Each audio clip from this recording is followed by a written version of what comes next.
నమస్తే, welcome to ఎస్టెన్ news. నేను రాణి. ముందుగా బులెటిన్లో హెడ్లైన్స్ చూద్దాం.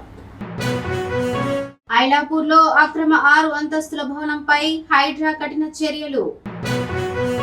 భీమ్రాజ్ సేన భవిష్యత్ కార్యాచరణ ప్రకటన. మూసీ ప్రాజెక్టుపై బీఆర్ఎస్ ఫైర్, నోటీసులపై ప్రశ్నలు. మంత్రి సీతక్క వ్యాఖ్యలపై గండ్ర వెంకటరమణారెడ్డి ఆగ్రహం. డీరెగ్యులరేషన్ ఫేజ్ 2 పై సీఎం చంద్రబాబు సమీక్ష, అనుమతుల సరళీకరణకు దిశానిర్దేశం. హైడ్రా చర్యలపై హరీష్ రావు ఫైర్, రేవంత్ సర్కార్ పై తీవ్ర విమర్శలు. చంద్రబాబుపై పేర్ని నాని సంచలన వ్యాఖ్యలు. ఎన్టీఆర్ వ్యాఖ్యలు గుర్తు చేసిన మాజీ మంత్రి. హుస్నాబాద్ చెరువుల అభివృద్ధి పనులపై మంత్రి పొన్నం ప్రభాకర్ సమీక్ష. గాంధీ సరోవర్ ప్రాజెక్టుకు వ్యతిరేకంగా రైతులు ధర్నా.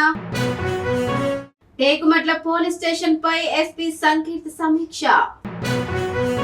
సంగారెడ్డి జిల్లా అమీర్పేట్ మున్సిపల్ పరిధిలోని ఐలాపూర్లో హైడ్రా అధికారులు భారీ చర్యలు చేపట్టారు. అక్రమంగా నిర్మించిన 6 అంతస్తుల భవనాన్ని కూల్చివేయడానికి గత 2 రోజులుగా భారీ బందోబస్తుతో పనులు కొనసాగుతున్నాయి.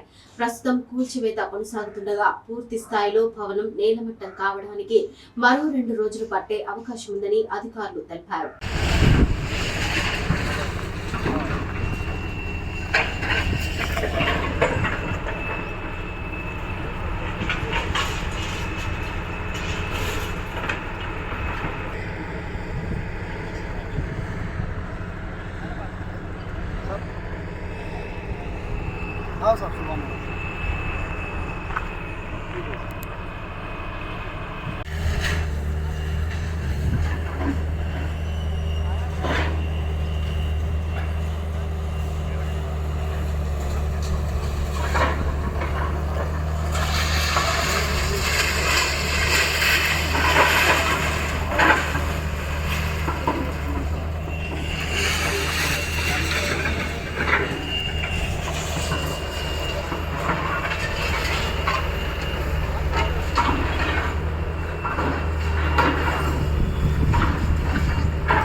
మహాత్మా జ్యోతిరావు పూలే జయంతి వేడుకల విజయవంతమైన నేపథ్యంలో భీమ్రాజ్ సేన జాతీయ వ్యవస్థాపక అధ్యక్షుడు కాంబళే రాజేష్ తన నివాసంలో మీడియా సమావేశం నిర్వహించారు.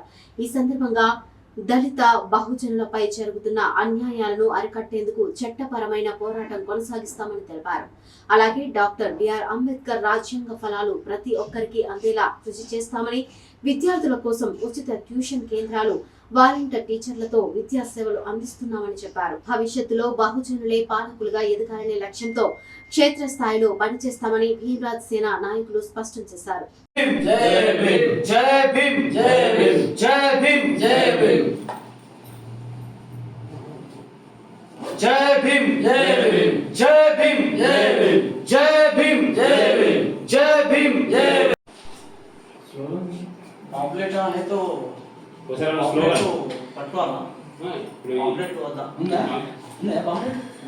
सभी साथियों को, आए हुए यहाँ पर सभी मीडिया को मेरा जय भीम और धन्यवाद।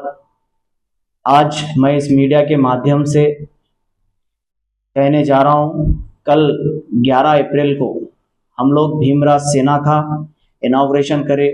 इसमें हमारे chief guest Shri Ramdas Athawale sir ji और हर्ष बोधी बंते जी भाग लिए थे। हमारा प्रोग्राम बहुत सक्सेस रहा। सभी आए सो मेहमानों को और प्रोग्राम सक्सेस करने के लिए कर्नाटक, महाराष्ट्र के लोगों को, मेरे भाइयों को, सभी साथियों को मेरा धन्यवाद। और ये भीमराज सेना हम लोग इनॉग्रेशन करने की वजह, ये भीमराज सेना लाने की वजह ये है, हमारे दलित भाइयों पर और बहुजनों पर हो रहे हुए अत्याचार पर हम लोग आवाज़ उठाने के लिए और ये सब रोकने के लिए हम बाबा साहेब के विचारों को, उनके सपनों को, महात्मा ज्योतिराव फुले जी के विचारों को पूरा करने के लिए हम लोग भीमराज सेना का स्थापना करे हैं।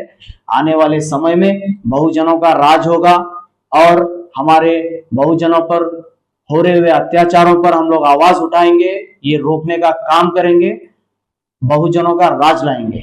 जय भीम। మూసీ ప్రాజెక్టుపై టీఆర్ఎస్ పార్టీ తీవ్ర ఆగ్రహం వ్యక్తం చేసింది. సీఎం రేవంత్ రెడ్డిపై ఘాటుగా విమర్శలు గుప్పించిన పార్టీ నాయకుడు పట్లొల్ల కార్తిక్ రెడ్డి శివతాండవం చేసిన, డిస్కో డాన్స్ చేసిన ఈ ప్రాజెక్టును అడ్డుకుంటామని హెచ్చరించారు. మూసీ నది బఫర్ జోన్ 50 మీటర్లు అని చెబుతూ 500 మీటర్ల దూరంలో ఉన్న వారికి నోటీసులు ఇవ్వడం వెనుక అసలు ఉద్దేశం ఏమిటని ప్రశ్నించారు. ఇది రియల్ ఎస్టేట్ దందా కాదా అంటూ ప్రభుత్వంపై ఆరోపణలు చేశారు. ఇగోండి రసీదు, సంగీత మొబైల్స్ లో కొనుగోలు చేసిన రసీదు. ఇది డివైస్ ఏదైతే ఇవాళ ప్రభుత్వం ఇస్తున్నదో, ఇది జిఎస్టీ లేకుండా 6,900 రూపాయలు. జిఎస్టీ లేకుండా 6,900 రూపాయలు, జిఎస్టీతోని 8,200 రూపాయలు. నేను ఒక రీటైల్ షాప్లో కొనుగోలు చేస్తే, ఒక్క పీసు కొనుగోలు చేస్తే దాని యొక్క ధర ఇది. మరి ఈ కాంట్రాక్టులో స్పష్టంగా ఏమని ఉన్నది? జనరలీ ఏ ప్రభుత్వ కాంట్రాక్ట్ అయినా మనం ఇట్లా రీటైల్ షాప్స్లో కాదు, OEM ఒరిజినల్ ఎక్విప్మెంట్ మ్యానుఫ్యాక్చరర్ లేదా ఆథరైజ్డ్ డీలర్ వాళ్ళ నుంచి కొనుగోలు చేస్తే బల్క్లో 38,310 డివైస్లు కొనుగోలు చేస్తే ధర ఎంత వస్తుందో ఎవరికైనా కూడా సాధారణంగా తెలిసిపోతుంది. సుమారు ఇదే 6,500, 6,900. మరి ఈ మార్జిన్ ఏమైంది? ఈ మిగతా గ్యాప్, ఈ 30 కోట్ల రూపాయలు ఏమైనాయి అని మేము అడగడం నేరమా? ఈ ప్రభుత్వాన్ని ప్రశ్నలు అడగడం తప్ప, విచారణ కోరడం తప్ప? అది అప్రజాస్వామికమా? అది యాంటీ నేషనలా? ముఖ్యమంత్రి గారిని అడిగినా అసెంబ్లీలో నేను బట్టలు కూడా తీసుకొడతాను వారంటారు. పొంగులేటి గారు లాంటి వాళ్ళు నేను బాంబులు పడతాయి చూడండి అని అంటారు. సీతక్క గారేమో ఏకంగా చెప్పుతో కొడతా అని అంటారు. సీతక్క గారు, మీరంటే మాకు గౌరవం ఉన్నది, కానీ మీ భాషలో మేము అలా సమాధానం ఇవ్వలేము. మా విద్య కానివ్వండి, మా సంస్కారం కానివ్వండి, మా పార్టీ పెద్దలు కానివ్వండి, అలాంటి లాంగ్వేజ్ మేము యాక్సెప్ట్ చెయ్యం. సో మేము అనేది ఏంటంటే, విచారణ అడిగితే చెప్పుతో కొడతా అనడం ఏంటిది? విచారణ కోసం అడిగితే మా మీద కేసు వేయడం ఏంటిది? ఇగోండి, మేము ఈ అడిగిన క్వశ్చన్స్ వల్ల వాళ్ళు కేసు వేయడం జరిగింది. నిన్న మీకు అందరికి కూడా వచ్చింది ఆ కాపీ. ఇంకా విచిత్రం ఏంటంటే, విచారణ అడిగినందుకు పెద్దలు కేసీఆర్ గారిని లీగల్ నోటీస్, వారికి లీగల్ నోటీసులు, మేము ట్వీట్లు వేసినందుకు, మేము వీటి మీద ట్వీట్ వేసినందుకు, ఈ ఆధారాలన్నీ బయట పెట్టినందుకు కేసీఆర్ గారు క్షమాపణ చెప్పాలనంట, ఈ అన్ని పోస్టులు డిలీట్ చేయాలనంట. మరి ఈ పోస్టులు మీరేసినందుకు, ఇగోండి ఇది నిన్న వాళ్ళు ఫైల్ చేసిన కేసు. పోలీస్ డిపార్ట్మెంట్ ఇచ్చిన కంప్లైనెంట్ కూడా వారి పేషీలో పనిచేసి ప్రజాభవన్ అక్కడి నుంచి వాళ్ళు కేసు ఫైల్ చేయించారు సీతక్క గారు తరఫు నుంచి. మేము అనేది ఏంటంటే, ఇదే కేసు అదేదో సిబిఐ దగ్గర పెట్టండి. తప్పుంటే సిబిఐ ఇందులో మీరు ఆరోపణ తప్పుంది అని అన్నప్పుడు మేము అప్పుడు సిబిఐ చెప్పేస్తే అప్పుడు క్షమాపణ చెప్తాం కదా, అది తేలుస్తుంది మొత్తం. లేదు నిజంగానే ఇలా తప్పుంటే మన రాష్ట్రానికి ఆ 30 కోట్లు బచాయిస్తుంది కదా. ఇదే 30 కోట్లతోనే అంగన్వాడీ టీచర్లకు వాళ్ళ జీతాలు, లేకపోతే ఇంకేదన్నా వాళ్ళ వెల్ఫేర్ కోసమో, లేదు చాలామంది ఓవర్సీస్ ఫెలోషిప్, SC ST BCలు ఓవర్సీస్ ఫెలోషిప్ మాకు బకాయిలు ఉన్నాయంటే ఇదే 30 కోట్లు వాటికి లాభం అవుతాయి కదా. మీరు మీ రాష్ట్ర ప్రభుత్వాన్ని కేసేసే బదులు ఇదే కేసు సిబిఐకి వేయండి, పూర్తిగా తేటతెల్లమవుతుంది. మీరు లీగల్ నోటీసులు కేసీఆర్ గారికి పంపే బదులు సింపుల్గా ఇందులో క్లీన్గా రావాలంటే సిబిఐ విచారణ కోరండి. ఎవరిని కాపాడాలని ప్రయత్నం చేస్తున్నారు సీతక్క గారు? మాకున్న సమాచారం ఏంటంటే, ముఖ్యమంత్రి గారికి అతి సన్నిహితుడు, అది సల్మాన్ ఖాన్ గారి దగ్గరకు పోయినా, లేకుంటే miss England, miss world competitions పోయినా, రాష్ట్రంలో లేకుంటే ఏ పర్యటనలు పోయినా ఎవరైతే ఒక వ్యక్తి ఉన్నాడో ఆ వ్యక్తే ఈ కాంట్రాక్టును సీతక్క గారి దగ్గర తీసుకుపోయి ఇదంతా చేసిరు కావచ్చని మాకు సమాచారం ఉన్నది. ఆ పేరు బయట పెట్టేసిండి అయిపోతుంది. విచారణ చేస్తే తేలిపోతుంది కదా, మాది తప్పుందా మీది తప్పుందా, మా ఆరోపణల్లో తప్పుందా అని. అది కాకుండా దీంట్లో కేసీఆర్ గారిని లాగడం ఎందుకు, మా మీద కూడా విచారణలు చేస్తున్నారు కదా మీరు. మీ ప్రభుత్వం వచ్చినప్పటి నుంచి పరిపాలన వదిలేసి ఎంతసేపు కేసులే. మేము నిరంతరాయ 24 గంటల నాణ్యత గల విద్యుత్ ఇస్తే దాని మీద విచారణ. ఒక రాష్ట్ర ప్రభుత్వంతో తెలంగాణ ప్రభుత్వానికి ఛత్తీస్గఢ్ ప్రభుత్వానికి విద్యుత్ అగ్రిమెంట్ అయితే దాని మీద విచారణ అని పెట్టిర్రు. అయినా పెద్దలు కేసీఆర్ గారు వచ్చారు కదా, సీతక్క గారు రాష్ట్ర ముఖ్యమంత్రిగా పనిచేసిన కేసీఆర్ గారు, తెలంగాణ ఉద్యమాన్ని ముందుండి నడిపించిన కేసీఆర్ గారు, తెలంగాణ సాధించిన కేసీఆర్ గారు గప్ చుప్ ఒక్క మాట మాట్లాడకుండా మీరు విచారణల పేరు మీద పిలిచినా వచ్చిండ్రు. వరంగల్లో మంత్రి సీతక్క చేసిన వ్యాఖ్యలపై మాజీ ఎమ్మెల్యే గండ్ర వెంకట రమణారెడ్డి తీవ్ర ఆగ్రహం వ్యక్తం చేశారు. అంగన్వాడీ ఫోన్లలో అవినీతి అంశంపై ప్రశ్నిస్తే వంటి వ్యాఖ్యలు చేయడం సరికాదని మండిపడ్డారు. రాజకీయాల్లో ఆరోపణలు వస్తే ఆధారాలతో నిరూపించాలే గాని ఇలాంటి పరుష భాష వాడడం తగదని అన్నారు. మంత్రి సీతక్క బేషరతుగా క్షమాపణలు చెప్పాలని డిమాండ్ చేశారు. అలాగే గతంలో తనపై వచ్చిన భూ కబ్జా ఆరోపణలు ఇప్పటికీ నిరూపించలేదని, వాటిపై ఇప్పటికే కోర్టులో కేసులు వేసినట్లు తెలిపారు. ప్రతిపక్షం ప్రశ్నించడం ప్రజాస్వామ్య హక్కు అని, ప్రభుత్వంలో ఉండి ఇలాంటి భాషలో స్పందించడం అనుచితమని గండ్ర పేర్కొన్నారు. నిన్న రాష్ట్ర పంచాయత్ రాజ్ శాఖ మంత్రి ధనసరి అనసూయ అలియా సీతక్క నిన్న ములుగులో ఆమె మాట్లాడినటువంటి మాట, ఆమె పైన, ఆమె మంత్రిత్వ శాఖ పైన, మహిళలకు ముఖ్యంగా అంగన్వాడీ సెంటర్లో ఉండేటువంటి అంగన్వాడీ టీచర్స్కు ఇచ్చేటువంటి సెల్ ఫోన్లలో అవినీతి జరిగిందని అభియోగాలు. అభియోగం వచ్చినప్పుడు వివరణ ఇచ్చుకోవాల్సిన బాధ్యత రాష్ట్ర మంత్రిగా ఆమె పైన ఉంటుంది. బహిర్గతం కూడా చేయాల్సిన అవసరం ఉంటుంది. ఏ ఫోన్ ఇచ్చిలో నువ్వు అంగన్వాడీ టీచర్లకు ఫోన్లు అంటే 2,000 రూపాయల నుంచి 2 లక్షల రూపాయల వరకు ఉన్నాయి ఫోన్ల విలువ. ఏ కంపెనీ ఫోన్ ఇచ్చినావు, దానికి మరి ఏ మోడల్ అది, ఇవన్నీ కూడా చెప్పాల్సిన బాధ్యత ఉంటుంది. కానీ మరి ప్రశ్నించిన వాళ్ళను చెప్పుతో కొడతాం, చెప్పులు తెగుతాయని చెప్పడం ఇది ఏ సాంప్రదాయమో ఆమె సమాధానం చెప్పాలి.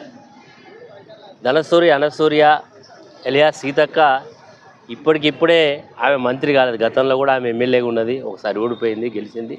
ప్రజా జీవితంలో ఉన్నప్పుడు ఆరోపణలు వచ్చినప్పుడు ఆరోపణలకు సరైన పద్ధతిలో రిప్లై ఇవ్వాలి, సమాధానం చెప్పాలి. కానీ ఈరోజు రేవంత్ రెడ్డి మొదలుకొని ఈరోజు ఆయన మంత్రివర్గ సహచరులు కూడా ఇదే పద్ధతిలో మాట్లాడడం చూస్తూ ఉంటే, ఈరోజు ఆమె అంటుంది అభియోగం వస్తే మరకేస్తే మేము కడుక్కోవాలని. మరి నువ్వు కూడా గతంలో కేసీఆర్ గారి ప్రభుత్వంలో ఉన్నటువంటి ముఖ్యమంత్రి గారిని తెలంగాణ రాష్ట్ర ప్రయోజనాలను దృష్టిలో పెట్టుకొని కాళేశ్వరం ప్రాజెక్టు కడితే ఆ ప్రాజెక్టు యొక్క వ్యయమే 1,00,000 కోట్లు కాకపోయినప్పటికీ 1,00,000 కోట్ల రూపాయల అవినీతి జరిగిందని ఏ ఆధారాలతో నువ్వు మాట్లాడినావు? అదేవిధంగా కేటీ రామారావు గారు ఆయన మంత్రిత్వ శాఖలో ఈ రాష్ట్రానికి ఒక పేరు తీసుకురావాలని ఈ కార్ రేసును తీసుకొస్తే అవినీతి జరిగిందని ఏ ఆధారాలతో చెప్పి ఈరోజు ఛార్జ్షీట్ వేసినావు? ఇలా చెప్పుకుంటూ పోతే చాలా విషయాలలో విద్యుత్ కొనుగోలు మీద ఎందుకు కమిషన్లు వేసినావు? విద్యుత్ కొనుగోలు అంతా కూడా ప్రభుత్వం పక్క రాష్ట్రమైనటువంటి ఛత్తీస్గఢ్ తోటే ఒప్పందాలు చేసుకున్నది. అందులో అవినీతి జరిగిందని ఆరోపణ చేస్తున్నావు. ఆరోపణలు నువ్వేమో చేయొచ్చు, నువ్వు అధికారంలో ఉండి ఈరోజు నీ యొక్క ఫోన్లలో అవినీతి జరిగిందని ఆరోపణ చేస్తే చెప్పులు దిగుతాయని చెప్పడం ఇది ఏ సాంప్రదాయం అని ఈరోజు ప్రశ్నిస్తున్నాం. అదేవిధంగా ఇదే భూపాలపల్లి గడ్డ మీదకి వచ్చి ఈనాటి ముఖ్యమంత్రి ఆనాడు పిసిసి అధ్యక్షుడిగా నా పైన 1,400 ఎకరాల భూమిని కబ్జా చేసిండు అని ఆరోపణ చేసినాం. మరి ఈరోజు మరి 2.5 సంవత్సరాలు అయింది. ఇప్పటికే కోర్టులలో పరువు నష్టం దావాను క్రిమినల్ ప్రొసీడింగ్లో అదేవిధంగా సివిల్ కేసులో కూడా వేయడం జరిగింది. అంటే మీరు ప్రతిపక్షంలో ఉన్నప్పుడు ఏదైనా మాట్లాడవచ్చు. ఈరోజు మేము ప్రతిపక్షంలో మిమ్మల్ని ప్రశ్నిస్తే ఈ రకమైనటువంటి భాష మాట్లాడడం మేము భారత రాష్ట్ర సమితి తీవ్రంగా ఖండిస్తున్నాం. ఈరోజు సీతక్క గారు బేషరతుగా ఆమె క్షమాపణ చెప్పాలి. ఆమె మీద వచ్చినటువంటి అభియోగాలకు ఆమె సరైన పద్ధతుల్లో పూర్తి ఆధారాలతో పెట్టాలి తప్ప దబాయింపుతో తప్పించుకోలేరనే విషయాన్ని ఆమె గుర్తెరిగితే బాగుంటుందని సందర్భంగా కోరుతా ఉన్నాం. మరి ఇప్పటికైనా మరి ఆమె ఇంకా ప్రజా జీవితంలో ఉండాలి. మరి ఉండాలని అనుకున్నప్పుడు ఇలాంటి ఎన్నో వస్తుంటాయి. వచ్చినప్పుడు సమాధానం చెప్పాలి కానీ ఎదురుదాడితో తప్పించుకునే ప్రయత్నం ఉండదని ఈ సందర్భంగా తెలియజేస్తాం. అమరావతిలో కేంద్ర డీరెగ్యులేషన్ ఫేజ్ 2 విధానాలపై సీఎం నారా చంద్రబాబు నాయుడు సమీక్ష నిర్వహించారు. స్టీల్ సెక్రటరీ సందీప్ పౌండ్రిక్ నేతృత్వంలోని కేంద్ర బృందంతో సమావేశమై పరిశ్రమల అనుమతులను మరింత సులభతరం చేయాలని దిశానిర్దేశం చేశారు. 800కు పైగా ఉన్న నిబంధనలను 100 లోపుకు తగ్గించాలని, లైసెన్సులు, పర్మిషన్లను సింగిల్ డిజిట్ కు పరిమితం చేయాలని సూచించారు. భద్రత, పర్యావరణ అంశాల్లో మాత్రం రాజీ ఉండకూడదని స్పష్టం చేశారు. ఈజ్ ఆఫ్ డూయింగ్ బిజినెస్ కంటే స్పీడ్ ఆఫ్ డూయింగ్ బిజినెస్ లక్ష్యంగా ముందుకు వెళ్తున్నామని సీఎం వెల్లడించారు. హైదరాబాద్ లో హైడ్రా చర్యలపై మాజీ మంత్రి హరీష్ రావు తీవ్ర ఆగ్రహం వ్యక్తం చేశారు. సీఎం రేవంత్ రెడ్డి ప్రభుత్వం పేదల గూడును కూల్చేస్తోందని విమర్శించారు. ఇళ్లలో ఉన్న వారిని బయటకు వెళ్లనివ్వకుండా కూల్చివేతలు జరపడం అమానుషమని మండిపడ్డారు. ప్రభుత్వం పేదలకు కూడు ఇవ్వాల్సింది పోయి ఉన్న ఇళ్లను కూల్చేస్తోందని అన్నారు. అలాగే రైతుల సమస్యలను పట్టించుకోవడం లేదని, పంట కొనుగోలు, కరెంటు సరఫరా, రైతు బంధు వంటి అంశాల్లో ప్రభుత్వం విఫలమైందని హరీష్ రావు ఆరోపించారు. ముఖ్యమంత్రి గారు ఒకసారి రివ్యూ చేయండి. ఎప్పుడు భూముల మీద రివ్యూ, కమిషన్ల మీద రివ్యూ, కాంట్రాక్ట్ల మీద రివ్యూలు చేస్తున్నారు తప్ప రైతుల మీద రివ్యూ చేసే టైం మీకు దొరకలేదు. పైసలు దొరికేది ఉంటే రివ్యూలు చేస్తారు మీరు. పైసలు దొరికాయి కదా గరీబ్ రైతులు, వీళ్ళ విషయంలో రివ్యూ చేయడానికి మీకు తీరిక లేదా? ఎందుకు మీ ఇంటెలిజెన్స్ ఏం చేస్తుంది? జొన్నలు కొంటలేరు అనేది మీకు తెలుస్తలేదా? శనిగలు సగంలో ఆపేసిండ్రు అనే విషయం మీ ఇంటెలిజెన్స్ మీకు చెప్తలేదా? చెప్పినా కూడా రైతులే కదా అని లెక్కలేనితనమా? ఏంది? ఎట్లా అర్థం చేసుకోవాలి? ఆనాడు పెద్ద పెద్ద మాటలు మాట్లాడిండ్రు. ఏం పేరే? మల్లేశం అనే రైతు చెప్తుండు, సార్ 11 గంటలు 10 గంటలే కరెంట్ వస్తుంది, సాయంత్రం 4కి పోతే పొద్దుగాల 6కి కరెంట్ వస్తుందని ఇవాళ మల్లేశం రైతు పొద్దున 8కి వస్తుంది. పొద్దున 8కి కరెంట్ వస్తుందని మల్లేశం అనే రైతు కూడా ఇవాళ చెప్తా ఉన్నాడు. అంటే కరెంటు ఇయ్యరు, రైతు బంధు వెయ్యరు, బోనస్ ఇయ్యరు, కనీసం పండిన పంటను మద్దతు ధర కూడా కొనకపోతే నీదే ప్రభుత్వము. నువ్వు కాంట్రాక్టర్లకు, బినామీల కోసమో, మధ్య దళారుల కోసమో, బ్రోకర్ల కోసమో, ప్రైవేట్ పైరవీకారుల కోసం ఉందా అని ప్రభుత్వం? రైతుల కోసం ఉందా? రైతులంటే ఎందుకంత చిన్న చూపు? సో ఇప్పటికైనా స్పందించండి. ముఖ్యమంత్రి గారు ఒక రివ్యూ చేసి జొన్నల కొనుగోలు కేంద్రాలు ప్రారంభించండి. మధ్యలో ఆగిపోయిన శనగలు మళ్లీ కొనే విధంగా తక్షణమే ఉత్తర్వులు ఇవ్వండి. అదేవిధంగా కందులు గాని, సన్ఫ్లవర్ పంట కూడా పూర్తిగా కొనే విధంగా ప్రభుత్వం ఆదేశాలు ఇవ్వండి. అదేవిధంగా వడ్ల కొనుగోలు కేంద్రాలు కూడా రాష్ట్ర వ్యాప్తంగా తక్షణమే ప్రారంభించాలని, ఈ యాసంగిలో సన్న వడ్లకు కూడా బోనస్ అందించాలని, పోయిన యాసంగి సన్నవడ్ల బోనస్ వెంటనే విడుదల చేయాలని చెప్పి డిమాండ్ చేస్తున్నారు. మచిలీపట్నంలో మాజీ మంత్రి పేర్ని నాని సంచలన వ్యాఖ్యలు చేశారు.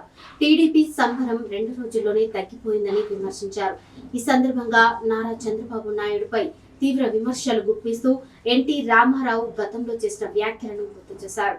చంద్రబాబు తనను మోసం చేశాడని, వెన్నుపోటు పొడిచాడని ఎన్టీఆర్ ఆగ్రహం వ్యక్తం చేశారని తెలిపారు. మాజీ సీఎం వైఎస్ జగన్మోహన్ రెడ్డిపై అసభ్య నిందలు వేయించడం సరైంది కాదని పేర్ని నాని మండిపడ్డారు. ఉసుకు అని ఉసుగొలిపి బూతులు, అసత్యపు నిందలతో జగన్మోహన్ రెడ్డి గారిని తిట్టిస్తారు. తిట్టించడమే కాకుండా అంటే వీరికి నారా చంద్రబాబు నాయుడు గారికి అర్థం కాని విషయం ఏంటంటే టీడీపీ వీళ్ళందరికీ కూడా జగన్మోహన్ రెడ్డి గారిని గేలి చేస్తున్నాము, జగన్మోహన్ రెడ్డి గారిని మావిగన్ పేరుతో ట్రోల్ చేస్తున్నామని చెప్పని సంబరపడ్డారు. కానీ 2 రోజులు అంటే 48 గంటలు తిరిగేప్పటికీ వీళ్ళ సంబరం వల్ల తద్దినానికి దిగొచ్చింది. మీ పార్ట్నర్ కలిసెట్టి వారు, మీ పార్ట్నర్ ఈయన మళ్ళీ వచ్చి ఏం చేస్తావా నువ్వు అని అంటున్నాడు. 2014లో ఎన్నికల హామీ ఒక్కటి అమలు చేయలేదు. లోకేష్కి అసలు ఏం తెలుసని మంత్రిని చేశావు. పంచాయతీరాజ్ వ్యవస్థ నిర్వీర్యం చేసి పారేశాడు. దోపిడీ చేసేశారు. మోడీ గారు దోపిడీ చేస్తే ఐటీ రైడ్లు చేయరా అని అడుగుతున్నాడు మోడీ గారిని కూడా. బాబు గనక మళ్ళీ సీఎం అయితే అవినీతిని ప్రోత్సహించినట్టే ప్రజలారా. పవన్ కళ్యాణ్ గారు, టీడీపీ ప్రభుత్వం అవినీతి మయం. కలిసెట్టి వారు వేసుకో ఇవన్నీ ఈ సినిమా కూడా వేసుకో బయోస్కోప్. మోడీ గారు తిట్టాడు వైఫల్యాన్ని కప్పుకునేందుకే బాబు యూటర్న్. హోదా వద్దు ప్యాకేజీ కావాలన్నాడు, మళ్ళీ ఇప్పుడు హోదా కావాలంటున్నాడు. ఈ డ్యాన్స్ చూడలేకపోతున్నాం. చంద్రబాబు కన్నా ప్రభుదేవా నయం, ప్రభుదేవా కన్నా పెద్ద డ్యాన్సర్ అని చెప్తున్నాడు ఆయన. ఇలా మీ దగ్గర హుస్నాబాద్ పట్టణంలో చెరువుల అభివృద్ధి పనులను మంత్రి పొన్నం ప్రభాకర్ పరిశీలించారు. కొత్త చెరువు, ఎల్లంబ చెరువు, పల్లె చెరువుల వద్ద జరుగుతున్న సుందరీకరణ పనులను సమీక్షిస్తూ వేగవంతం చేయాలని ఆదేశించారు. Glass bridge, greenery land, open gym, view point వంటి సదుపాయాలపై అధికారులకు దిశానిర్దేశం చేశారు. పనుల్లో నాణ్యతకు ప్రాధాన్యం ఇవ్వాలని, ప్రజలకు మెరుగైన సదుపాయాలు కల్పించాలని మంత్రి. రంగారెడ్డి జిల్లాలో గాంధీ సరోవర్ ప్రాజెక్టుకు వ్యతిరేకంగా రైతులు ధర్నా చేపట్టారు. హైదర్గూడలో న్యాయం కోసం పోరాటం పేరుతో మూసీ నది బాధితులు ఆందోళన నిర్వహించారు. ఈ ప్రాజెక్టుకు వల్ల 68 కుటుంబాలకు చెందిన సుమారు 32 ఎకరాల భూములు ప్రభావితమవుతున్నాయని, సరైన నష్టపరిహారం లేకుండా భూములు స్వాధీనం చేసుకోవడం అన్యాయమని రైతులు ఆవేదన వ్యక్తం చేశారు. ధర్నాకు కొండా విశ్వేశ్వరరెడ్డి, పట్లోల కార్తిక్ రెడ్డి హాజరై సంఘీభావం తెలిపారు. ప్రభుత్వం పేదల భూములను ఇతర ప్రయోజనాలకు వినియోగించడం సరికాదని విమర్శించారు. భూములు తీసుకుంటే సరైన పరిహారం ఇవ్వాలని, స్థానికంగా భూమి కేటాయించాలని రైతులు డిమాండ్ చేస్తున్నారు. మనం చేసినందుకు మల్లన్న గారు కూడా శుభావందనం తెలియపరుచుకుంటూ ఇప్పుడు అక్క కూడా ఒక నిమిషం మాట్లాడతానని చెప్పి తెలియపరుస్తున్నాను.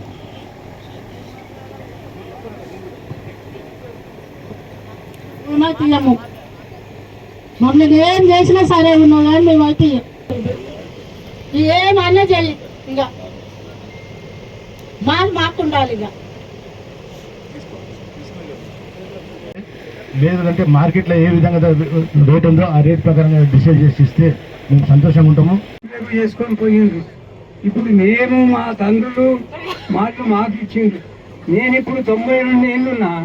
ఇప్పుడు నా పిల్లలను నేను దాని మీదనే ఆధారపడి, ఆ భూమి మీదనే ఆధారపడి, ఇది చదువులు చదివియక, అది చదివియక, కూలి నాలి, ఎద్దు గొడ్డు గోద అంతా మొత్తం ఈ కుటుంబాలన్నీ అందులోనే బతికి అందులోనే మేము పొద్దు గడిపినాం.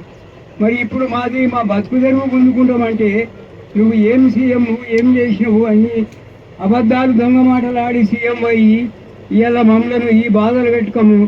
ఇది ఇంత దానికంటే మమ్మల్ని ఈ మొత్తము ఈ 32 ఎకరాల భూమి ప్రజలు మొత్తం చూడు చేసి చంపేసిపోయినా మేలే ఉండే. ఇప్పుడు బతుకు తెరువు పోతుందంటే ఇప్పుడు మేము ఎటు పోవాలి? మేము మా బతికెట్లా, మేము ఎట్లా, మా పిల్లల బతికెట్లా, వాళ్ళ పిల్లల బతికెట్లా? అనుభూతి తెలిపడానికి వచ్చిన ఎంపీ కొండ విశ్వ తాత ముత్తాతల నుంచి సంపాదించుకున్న ఆస్తి ఇంత సడన్ గా వచ్చి మూసి అభివృద్ధి చేస్తాం గాంధీ సరోవర్కి అని చెప్పడం న్యాయం కాదు. సీఎం అభివృద్ధి చేయాలంటే మన రాష్ట్రంలో ఎంతో అభివృద్ధి చేయాల్సిన పనులు ఎన్నో ఉన్నాయి. మేము తాజాగా గత 5 సంవత్సరాలలో ఎన్నో నిధుల కోసం మన డివిజన్లు కూడా అభివృద్ధి చేయాలని ఎంత ప్రాధేయపడ్డా ఏం చేసినా కొంచెం కూడా పన్ను ఈ గవర్నమెంట్ వచ్చి నుంచి కొంచెం పన్ను కూడా విడుదల చేయని ఈ గవర్నమెంట్ ఇప్పుడు వచ్చి మిమ్మల్ని గాంధీ సరోవర్ కట్టమని అడిగినారా? ఇంతమంది పేద ప్రజల పొట్టగొట్టి వాళ్ళు ఈ గాంధీ సరోవర్ చేయడం సమంజసం కాదు. అదేవిధంగా చూసుకుంటే మా తాతల ముత్తాతల ఆస్తి మా పిల్లలకు ఇప్పుడు మా అత్తమామలు చేసిన పొలం పనులు మా పిల్లలకు కొంచెం ఆడపిల్లలు ఎంతో మంది ఉన్నారు. వాళ్ళ పెళ్లిళ్లకు ఏదో కొంచెం సాయంగా ఉంటుందని మేము ఆశపడ్డాము. ఇప్పుడు బూర్దిలో పోసిన పన్నీర్ లాగా కావడం మాకు చాలా బాధాకరంగా ఉంది. ఎంతో మంది మాకు బతుకు తెరవే దీని మీద. మా పిల్లల గవర్నమెంట్ స్కూళ్ళలో చదివారు, వాళ్ళకి జాబులు లేవు, లేబర్ కూలి చేసుకుంటారు. ఏదో మొన్న దాకా యూసమే చేసారు. అప్పుడు వాగు వస్తుండే, అది సౌడమ్మ వాగు వస్తే అందులో నీళ్ళు తెచ్చుకొని తాగినాం, బతికినాం. నీళ్ళు రాకుంటే మేము కూడా ఆడపిల్లలు కూడా కూలి చేసుకొని బతికినాం. అట్లా నీళ్ళు పెట్టినాం. ఇది ఇప్పటిదాకా ఆ గుంటలు నీళ్ళు పెట్టినాక నువ్వు వచ్చి అప్పటిదాకా సర్వై చేస్తా, నోటీసులు ఇయ్యా అంటే కాదు కదా. మా పిల్లలు ఎట్లా బతకాలి? నువ్వు అప్పటిదాకా సర్వై చేసుకొని పోయినావు, నోటీసులు ఇయ్యవా? నోటీసులు ఇవ్వాలి ఇళ్ళకు. ఇవ్వకుండా సర్వే చేసుకొని పోయినాం. ఇప్పుడు నువ్వు తీసుకుంటా అంటే ఎట్లా ఒప్పుకుంటాం? మేము ఒప్పుకోము. మా భూమి మాకు ఉండాలి. సరే మూసిపడితే నువ్వు రోడ్డు చేసుకుంటా అంటే నువ్వు చేసుకో, అది దానికి ఒప్పుకుంటావు, కానీ మా భూములు మాకు ఉండాలి. సరే నువ్వు కోకపెట్లు ఎట్లా తీసుకున్నావు? గవర్నమెంట్ పొలము ఏం రేటు తీసుకున్నావు మాకు ఆ రేటు కట్టి గవర్నమెంట్లో గవర్నమెంట్ ఈడ కోకపేటలో కానీ రాజేంద్ర మండలంలో కానీ మాకు ఆడిస్తే ఒప్పుకుంటాం. హలో, మాకు ఇక ఉన్నది ఆధారం కానీ సారు, ఇక మాకు ఎట్లా చేస్తావో చెయ్యి. నువ్వే మా పిల్లలు కన్న కష్టం చేసుకొని బతుకుతున్నారు. మా ఆధారం ఉన్నదే దాని మీద. మేము పెద్ద మనుషులం అయిపోయినాము. 3 పీढ़ీలు 4 పీढ़ీలు నడిచిపోయినాయి. మేము కూడా పెద్ద మనుషులం అయినాము. పిల్లలు వ్యవసాయం కూడా చేస్తలేరు, ఉప్పురు పనులు చేస్తున్నారు, చల్లిన పనులు చేస్తున్నారు. ఇంకా పని చేసుకొని బతుకుతున్నాయినా మమ్మల్ని నడిపేది కూడా కష్టం ఉన్నది. దయచేసి నువ్వు ఎట్లగానే చెయ్యి మమ్మల్ని, కానీ మేమైతే వినట్లేదు. జయశంకర్ భూపాలపల్లి జిల్లాలో టేకుమట్ల పోలీస్ స్టేషన్ ను జిల్లా ఎస్పీ సిరిశెట్టి సంకీర్తి తనిఖీ చేశారు. వార్షిక తనిఖీల్లో భాగంగా స్టేషన్ పనితీరు, ప్రజలకు అందుతున్న సేవలపై సమగ్ర సమీక్ష నిర్వహించారు. ఈ సందర్భంగా వన మహోత్సవంలో భాగంగా మొక్కనాటి పర్యావరణ పరిరక్షణకు పిలుపునిచ్చారు. స్టేషన్ పరిశుభ్రత, రికార్డుల నిర్వహణ, కేసుల దర్యాప్తు పురోగతిని పరిశీలించారు. ప్రజలకు స్నేహపూర్వక సేవలు అందిస్తూ సమస్యలను వేగంగా పరిష్కరించాలని సిబ్బందికి ఎస్పీ ఆదేశించారు.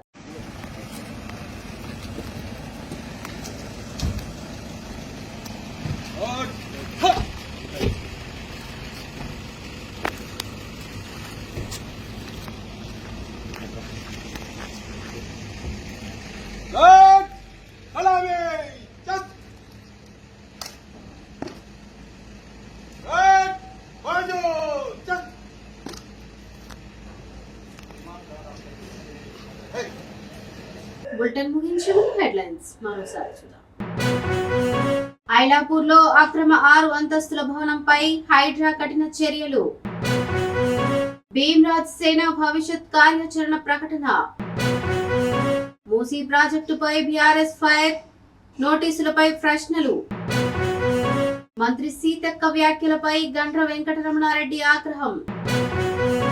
డీరెగ్యులరేషన్ ఫేజ్ 2 పై సీఎం చంద్రబాబు సమీక్ష, అనుమతుల సరళీకరణకు దిశానిర్దేశం. హైడ్రా చర్యలపై హరీష్ రావు ఫైర్, రేవంత్ సర్కార్ పై తీవ్ర విమర్శలు. చంద్రబాబుపై పేర్ని నాని సంచలన వ్యాఖ్యలు, ఎన్టీఆర్ వ్యాఖ్యలు గుర్తు చేసిన మాజీ మంత్రి. హుస్నాబాద్ చెరువుల అభివృద్ధి పనులపై మంత్రి పొన్నం ప్రభాకర్ సమీక్ష. గాంధీ సరోవర్ ప్రాజెక్టుకు వ్యతిరేకంగా రైతులు ధర్నా. టేకుమట్ల పోలీస్ స్టేషన్ పై ఎస్పీ సంకీర్తి సమీక్ష. ఇవి ఇప్పటివరకు అప్డేట్స్. మరిన్ని అప్డేట్స్ కోసం చూస్తూనే ఉండండి S10 న్యూస్. మన కోసం మన ఛానల్.